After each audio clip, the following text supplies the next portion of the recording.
अस्सलाम वालेकुम दोस्तों, अमेरिका से जावेद राठौर हाजिर हूँ। दोस्तों, ये तो आपको मालूम है कि पीपल्स पार्टी आज़ाद कश्मीर ने आज़ाद कश्मीर के मौजूदा वज़ीर आज़म के ख़िलाफ़ अदम एतमाद लाने और अपनी हुकूमत बनाने के लिए नंबर्स तो पूरे कर दिए हैं। ये नंबर्स कैसे पूरे किए हैं और फिर उसके बाद जो चार पीपल्स पार्टी के सीनियर रहनुमा वज़ारत उज़्मा के उम्मीदवार हैं, उनमें से किसकी ज़्यादा अहलियत है, कौन ज़्यादा मौजू उम्मीदवार है और किसको बनाया जाना चाहिए, इस बारे में मैं अपना तजिया आपके सामने पेश करूंगा।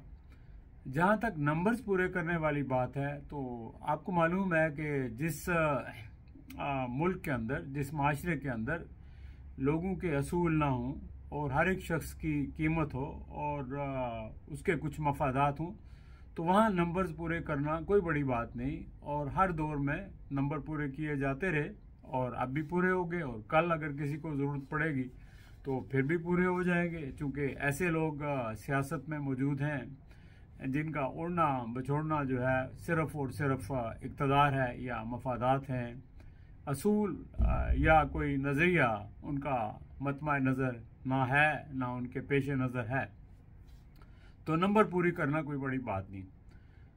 जहाँ तक मुस्तकबिल के वज़ीर आज़म की बात है कि पीपल्स पार्टी का कौन सा वज़ीर आज़म होगा और किसका इस्तेकाक ज़्यादा है, किसकी अहलियत ज़्यादा है, तो उस हवाले से चार उम्मीदवार हैं और चारों के हवाले से मैं मुख्तसरन बात करूँगा।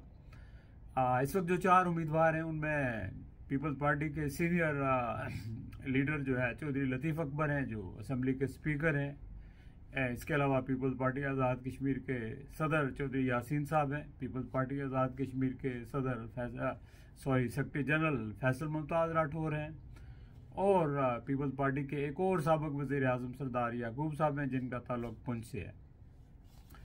तो इनमें अब किसको बनाना चाहिए, ये तो फैसला पीपल्स पार्टी की क़यादत करेगी, लेकिन मेरे ख्याल के मुताबिक अगर आप तजर्बे के एतबार से देखें, आप वफादारी के एतबार से देखें, सीनियरिटी के एतबार से देखें, तो चौधरी लतीफ़ अकबर मेरा ख्याल है कि वो सबसे ज़्यादा हकदार हैं।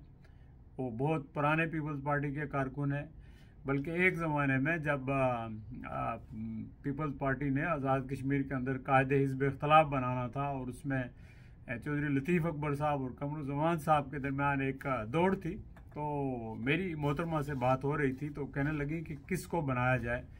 तो मैंने कहा चौधरी लतीफ़ अकबर साहब जो हैं वो ज़्यादा हकदार हैं और मौजू हैं।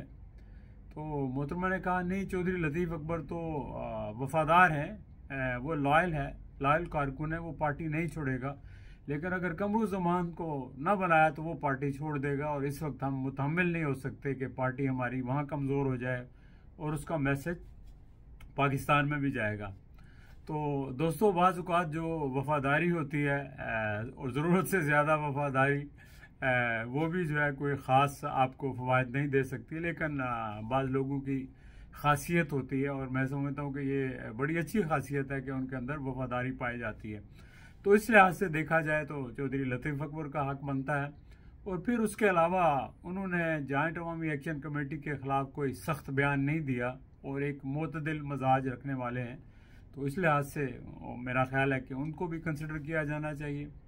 अगर पार्टी के प्रोटोकॉल को देखें तो उस लिहाज से जो है चौधरी यासीन साहब, वो भी पुराने पीपल्स पार्टी के कारकुन हैं, अब तो लीडर हैं और उनका भी राइट बनता है।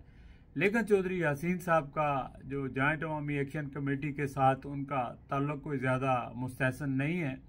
उन्होंने थ्रेट्स भी की थी सोशल मीडिया के अंदर जॉइंट अवामी एक्शन कमेटी वालों को, अगरचे उनके अंदर एक बात है कि उन्होंने कहा था कि माजरीन की जो सीटें हैं वो नहीं होनी चाहिए असूलन, तो बाद में वो उस मौक़िफ़ पे बज़ाहिर तो उन्होंने कोई उसकी तरदीद नहीं की, लेकिन लगता नहीं कि वो उस पर कायम रहे। लेकिन वो एक चीज़ है और उसके अलावा तो बाकी उनका जो जॉइंट अवामी एक्शन कमेटी के साथ जो उनका बर्ताव रहा, तो वो ज़्यादा कोई मुस्तहसन नहीं है और उनके आने से जॉइंट अवामी एक्शन कमेटी और हुकूमत के दरमियान तनाव ज़्यादा शिद्दत अख्तियार कर सकता है।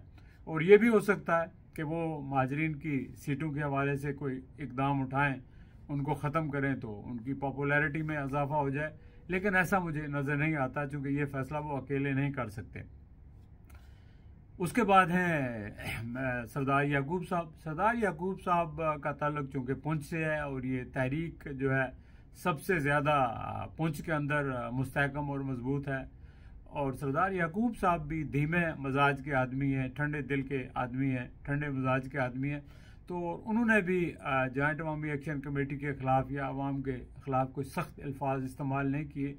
तो इस लिहाज से देखा जाए तो मेरा ख्याल है कि वो भी एक शायद अच्छा रोल प्ले कर सकते हैं और एक मोतदिल किस्म के सियासतदान हैं।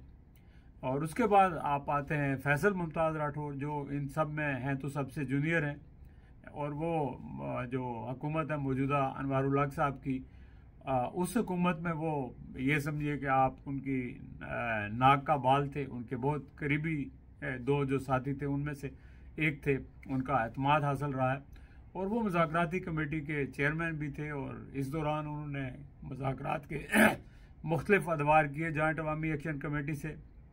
और जॉइंट अवामी एक्शन कमेटी का उनके बारे में जो है अच्छे तासुरात हैं, खैर सगाली के तासुरात हैं। अगरचे वो मुज़ाकरात कामयाब नहीं हो सके, लेकिन उन्होंने अपने तौर पर कोशिश की, लेकिन शायद उनकी कुछ कंपल्शंस थी या एक हद से ज़्यादा आगे नहीं जा सकते थे, फ़ैसला खुद नहीं कर सकते थे, तो इसलिए वो कामयाब नहीं हुए। बरकैफ एक और जो चीज़ उनके अंदर है, एक तो वो मुमताज़ राठौर की लेगेसी लेकर चल रहे हैं और मुमताज़ राठौर की पूरे आज़ाद कश्मीर में हर पार्टी के लोग बड़ी इज़्ज़त और एहतराम करते हैं। और फिर फैसल मुमताज़ राठौर चूँकि नौजवान भी हैं और नौजवान होने के हवाले से जो है वो नौजवानों के अंदर भी एक अपना असर और रसूख रखते हैं या मज़ीद पैदा कर सकते हैं।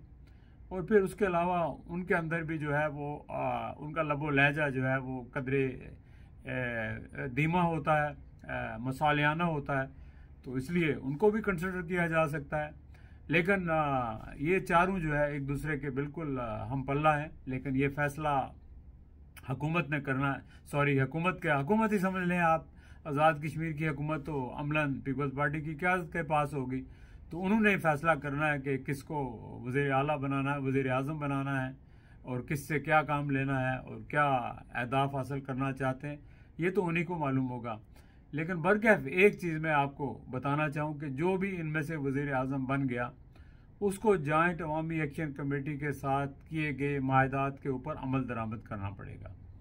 और उन माहदात के अंदर जो महाजरीन की सीटों का खात्मा है वो सबसे बुनियादी मसला है और उसके ऊपर तो जॉइंट अवामी एक्शन कमेटी ना तो कंप्रोमाइज़ करने के लिए तैयार है, ना आज़ाद कश्मीर के अवाम कंप्रोमाइज़ करने के लिए तैयार हैं। अभी भी देखें ना, जब मंडियां लगी तो सबसे पहले जो है वो महाजरीन की सीटों पर आने वाले लोग जो है वो सामने आ गए और वो हुकूमत की तब्दीली का बायस बने।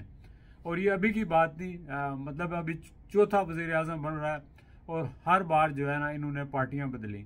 तो ये हुकूमतें बदलने के काम आते हैं, सिस्टम को डिरेल काम करने के काम आते हैं, जमहूरियत को नुकसान पहुंचाने के काम आते हैं।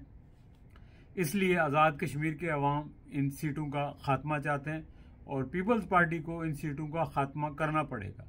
अगर पीपल्स पार्टी इन सीटों का खात्मा करेगी, ज़ाहिर है लेजिस्लेशन के ज़रिए होगा, तो क्या मुस्लिम लीग नून को सपोर्ट करेगी या नहीं करेगी? ज़ाहिर है महाजरीन तो नहीं करेंगी। अगर महाजरीन भी नहीं करेंगे, मुस्लिम लीग नून नहीं करेगी, तो पीपल्स पार्टी ये इन सीटों का खात्मा नहीं कर सकेगी और फिर वो शायद नून के ऊपर जो है वो डाले सारे इल्ज़ामात के नून ने कोऑपरेशन नहीं किया, ये एक दूसरे के ऊपर इल्ज़ामात डालेंगे। लेकिन आज़ाद कश्मीर के अवाम इन सब को एक ही ये समझें कि एक ही समझते हैं। जिस तरह के पाकिस्तान में पीपल्स पार्टी और नून की मशावरत से और एक दूसरे की हमायत से हुकूमत है, ऐसे ही आज़ाद कश्मीर में पहले भी रही और आइंदा भी होगी। और लोग जो है ये जान चुके हैं कि ये लोग इक़्तिदार के लिए इकट्ठे हो जाते हैं, अवाम के मसाइल के लिए इकट्ठे नहीं होते। और अगर पीपल्स पार्टी जो है इस मायदे के ऊपर अमल दरामद नहीं कर पाएगी, तो मेरा ख्याल है कि पीपल्स पार्टी को आइंदा इलेक्शन में बहुत बुरी शिकस्त होगी, बल्कि वो हो सकता है कि मुकम्मल तौर पर पीपल्स पार्टी और मुस्लिम लीग नून इररेलेवेंट हो जाएं, क्योंकि ये अवाम का देरीना मुतालबा है और अवाम इस मुतालबे से पीछे हटने के लिए तैयार नहीं। अब देखते हैं कौन बनता है वज़ीर आज़म, किसके गले में हाथ डलते हैं, जो क़यादत है वो किसको आगे लाती है। और आज़ाद कश्मीर के अवाम क्या सोचते हैं, उनकी सोच की तो कोई अहमियत नहीं है। चलें, अपना ख्याल रखिए, फिर इंशाल्लाह आपसे गुफ्तगू होगी। खुदा हाफिज़।